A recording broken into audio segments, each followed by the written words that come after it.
और दुश्मन की साजिश नाकाम हुई और दुश्मन के साथ साथ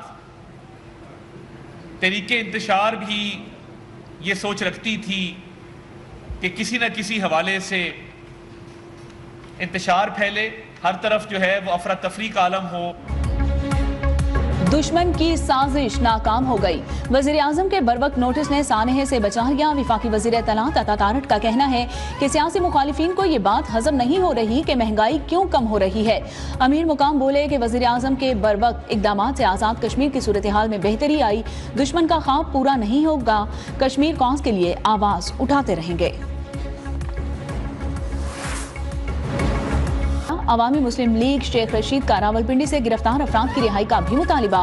कहा कि मामला तय होकर भी जो हुआ तकलीफदेह है।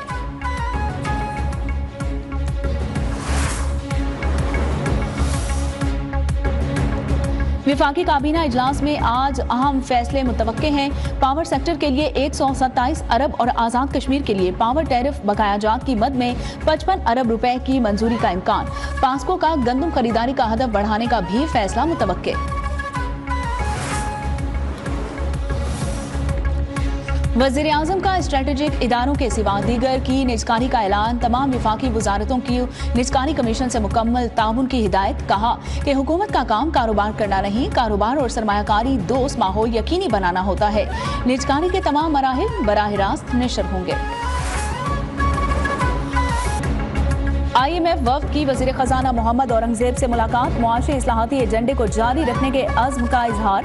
वज़ीर ख़ज़ाना ने IMF को मईशत से मुतल्लिक मैक्रो इकोनॉमिक इशारियों से आगाह किया और मुलाकात में governor state bank, chairman FBR की भी शिरकत।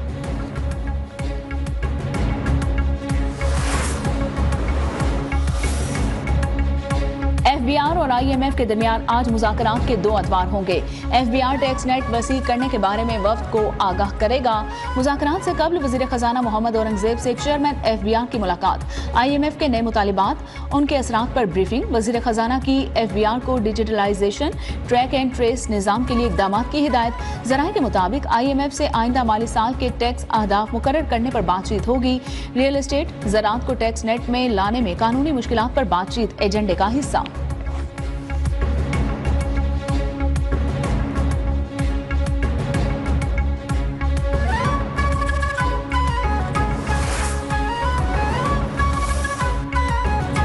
IMF के नए प्रोग्राम से सरमायाकारों का एतमाद बहाल। पाकिस्तान स्टॉक एक्सचेंज में कारोबारी हफ्ते के दूसरे रोज भी तेजी। इंडेक्स 592 पॉइंट्स इजाफे से 74,392 की सतह पर ट्रेड।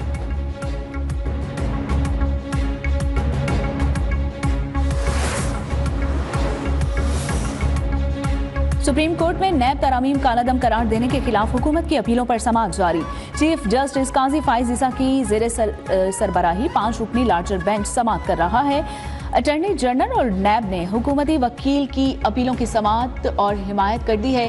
गुज़िश्ता साल सुप्रीम कोर्ट ने नैब तरामीम को बानी PTI की दरख्वास्त पर कालादम करार दिया था और सुप्रीम कोर्ट ने सियासतदानों के 50 करोड़ से कम मालियत के करप्शन केसेस नैब को मुंतकिल किए थे।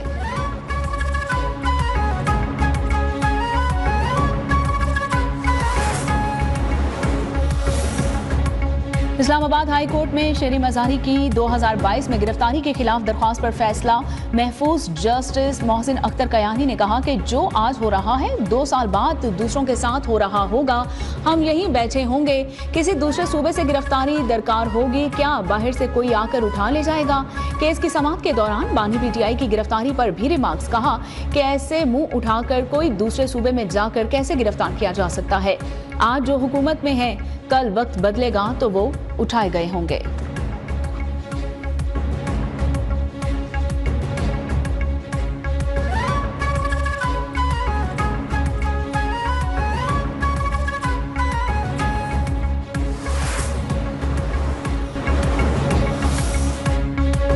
कराची में मैट्रिक के इम्तिहानात मजाक बन गए। 9वीं जमात का केमिस्ट्री का पर्चा 40 मिनट पहले सोशल मीडिया पर वायरल। नकल माफिया भी सरगर्म। व्हाट्सएप ग्रुप्स में हलशुदा पर्चा जारी।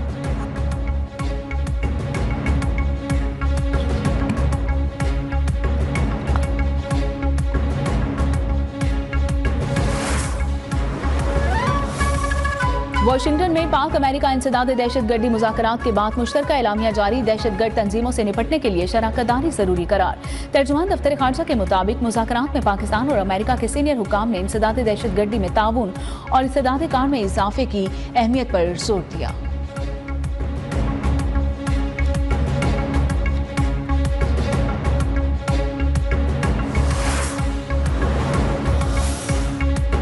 ईरान से कारोबार करने वाले मुमालिक अमरीकी पाबंदियों की जद में आ सकते हैं। नायब तर्जुमान अमरीकी महकमे खारजा वेदांत पटेल की वार्निंग, कहा कि ईरान से मुआहिदे करने वालों को मुमकिन खतरात से आगाह होना चाहिए।